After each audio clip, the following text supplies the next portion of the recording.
Assalamualaikum teman-teman.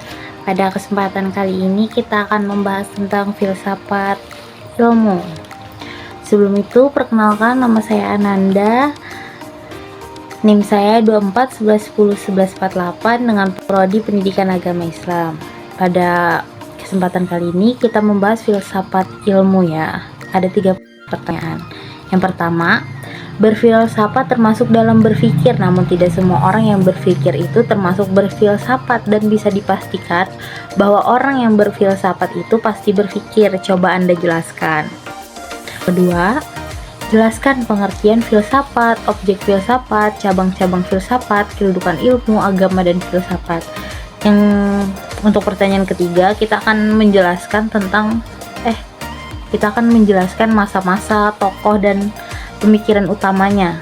Yang pertama, masa Yunani kuno, yang kedua masa Yunani klasik, yang ketiga masa abad pertengahan, yang keempat filsafat Islam.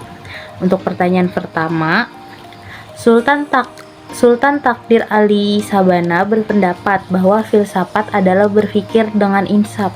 Yang dimaksud dengan insaf adalah berpikir dengan teliti menurut aturan yang pasti. Filsafat juga didefinisikan oleh Haji Hamersama sebagai pengetahuan metodis, sistematis, dan kohoren atau bertalian tentang seluruh kenyataan. Berpikir secara filsafat berbeda dengan berpikir secara biasa. Berpikir filsafat menuntut seseorang untuk berpikir yang bersifat menyeluruh, spekulatif. Sehingga seseorang yang berfilsafat berarti orang tersebut berupaya melakukan pemikiran yang mendalam dan sistematis tentang berbagai permasalahan yang berkembang agar memiliki posisi dan pandangan yang jelas tentang suatu permasalahan tersebut. Sedangkan berpikir biasa adalah berpikirnya orang awam, yaitu berpikirnya masih tercampur, tidak berpola, dan tidak sistematis. Untuk pertanyaan kedua, pengertian filsafat. Filsafat adalah induk dalam semua ilmu pengetahuan. Filsafat berasal dari bahasa Yunani, yaitu philo yang berarti cinta dan sophia yang berarti kebijaksanaan. Jadi, filosofia adalah cinta akan kebijaksanaan. Dalam filsafat bertujuan untuk mengembangkan pengetahuan menjadi ilmu yang rasional dan dapat dipertanggungjawabkan. Pertanggungjawabkan di sini seperti langkah pembuktiannya harus terbuka dan dipertahankan secara argumentatif. Sehingga dalam hal ini filsafat adalah ilmu yang tentang eksistensi, penalaran, nilai-nilai luhur, akal budi, dan bahasa. Dalam prakteknya, filsafat berusaha untuk memahami aspek-aspek fundamental kehidupan dan alam semesta melalui pemikiran rasional. Untuk pertanyaan kedua masih ya, yaitu objek filsafat. Objek filsafat itu ada 2, yaitu objek filsafat material dan objek filsafat formal. Objek filsafat material dalam filsafat adalah hal atau bahan yang menjadi objek penyelidikan atau kajian, dan objek ini mencakup segala sesuatu yang ada di dunia nyata yang dapat dirasionalkan dan bersifat empiris, yaitu contohnya adalah gunung, air, manusia, atau benda-benda fisik lainnya. Yang kedua, objek formal. Objek formal dalam filsafat adalah konsep atau ide-ide abstrak yang menjadi fokus pemikiran. Cakup hal-hal seperti keindahan, kebenaran cinta, keadilan, dan sebagainya. Dan juga objek formal tidak bisa dilihat secara fisik, tetapi merupakan gagasan atau ide dalam cara kita memahami sesuatu. Contohnya manusia sebagai objek kajian dari berbagai sudut pandang. Cabang-cabang filsafat. Cabang filsafat ada metafisika, epistemologi, etika, logika, estetika, filsafat politik. Metafisika adalah filsafat yang mempelajari hakikat dan realitas eksistensi dan alam semesta. Metafisika mencoba menjawab pertanyaan mendasar tentang keberadaan, ruang, waktu, dan sebagainya. Epistemologi. Epistemologi adalah filsafat yang mempelajari berkaitan dengan pengetahuan, cara, batasan, dan sifat kebenarannya. Epistemologi mencari pemahaman tentang sumber, cakupan, dan validasi pengetahuan. Etika adalah filsafat yang mempelajari tentang nilai, prinsip-prinsip, dan tindakan yang benar maupun salah dalam konteks moralitas dan kewajiban manusia.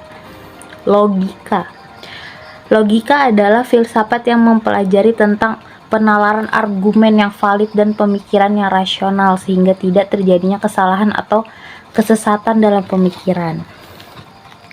Estetika adalah filsafat yang mempelajari tentang keindahan seni dan rasa estetika yang berhubungan dengan realitas. Filsafat politik yang mempelajari tentang negara, kepemerintahan, kekuasaan, politik, dan hak asasi manusia agar terciptanya keadilan sosial, kebebasan, dan tata pemerintahan yang baik. Kita lanjut, kedudukan ilmu, agama, dan filsafat. Ilmu, agama, dan filsafat memiliki hubungan yang erat dan saling berkaitan karena semuanya bertujuan untuk mencari kebenaran. Namun, ada beberapa perbedaan hal tersebut, yaitu filsafat berfokus pada pemikiran dan menggunakan akal, pikiran, dan logika untuk mencari kebenaran. Filsafat dianggap bebas karena berpikir tanpa batas. Agama berfokus pada pengabdian diri dan berhubungan dengan hati. Agama berusaha menjelaskan kebenaran melalui wahyu Tuhan. Agama dianggap memiliki kebenaran yang tidak dapat ditolak. Ilmu berfokus pada mencari kebenaran dengan menggunakan metode ilmiah melalui penelitian. Ilmu pengetahuan merupakan objek kajian dari filsafat ilmu. Jadi, filsafat dengan ilmu sama-sama menggunakan akal logika. Jadi begitu. Masa Yunani kuno, tokoh-tokohnya ada Thales, Anaximander, Parmenides, Pythagoras, Heraklitos, Empedokles. Thales berpendapat bahwa air adalah prinsip dasar segala sesuatu di alam semesta. Ia mengemukakan bahwa air dapat tampil dalam berbagai bentuk, bersifat tidak dapat terbinasakan dan merupakan sumber kehidupan. Anaximander mengemukakan bahwa eperion adalah prinsip dasar segala sesuatu yang tidak memiliki batas dan tidak dapat ditentukan secara internal, eksternal, dan temporal. Pemikiran Parmenides yaitu sesuatu bersatu ialah bentuk dari realitas. Sesuatu tidak bergerak dan tidak berubah. Ia mengungkapkan bahwa yang ada itu ada. Inilah kenyataan dan kebenaran. Ukuran kebenaran adalah akal manusia. Pythagoras mengatakan bahwa segala sesuatu dapat direduksi menjadi angka. Ia berpendapat bahwa bilangan adalah esensi dan prinsip dari segala hal, menciptakan hubungan antara matematika dan realitas. Heraklitos berpendapat tidak ada satupun hal di alam semesta yang bersifat tetap atau permanen. Tidak ada sesuatu yang berbentuk betul-betul ada. Semuanya berada di dalam proses menjadi. Empedokles mengembangkan pemikiran tentang 4 narasi: tanah, air, udara, dan api.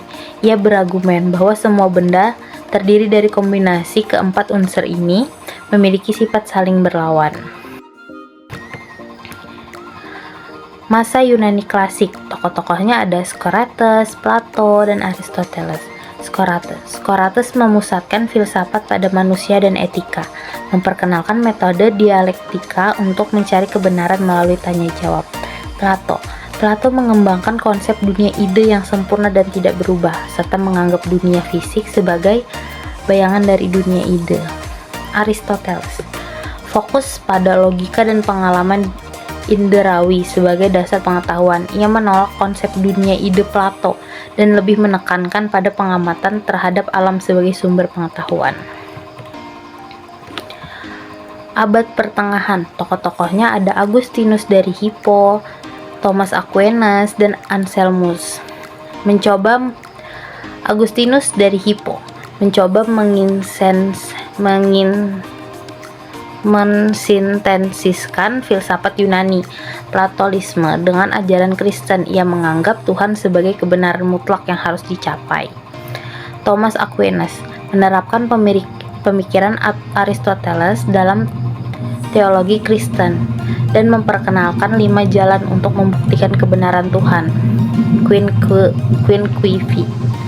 Anselmus mengembangkan argumentasi ontologis untuk membuktikan kebenaran Tuhan, yaitu Tuhan sebagai sesuatu yang tak mungkin lebih besar. Filsafat Islam, tokoh-tokohnya ada Al-Kindi, Al-Farabi, Ibnu Sina, dan Ibnu Rus. Al-Kindi berpendapat menggabungkan filsafat Yunani dengan Islam, menekankan akal sebagai alat memahami Tuhan serta prinsip tauhid dalam ilmu pengetahuan. Al-Farabi mengembangkan konsep kebahagiaan tertinggi dan menempatkan filsafat sebagai jalan menuju pemahaman Tuhan. Ia juga dikenal sebagai guru kedua setelah Aristoteles. Ibnu Sina mengembangkan metafisika dan kosmologi serta teori emanasi, di mana segala sesuatu berawal dari Tuhan sebagai wujud tertinggi. Ibnu Sina menghidupkan kembali Aristotelianisme di dunia Islam dan Eropa, serta mendukung bahwa filsafat tidak bertentangan dengan agama. Sekian, terima kasih dari saya Ananda dengan NIM 2411101148 Prodi Pendidikan Agama Islam. Bye bye.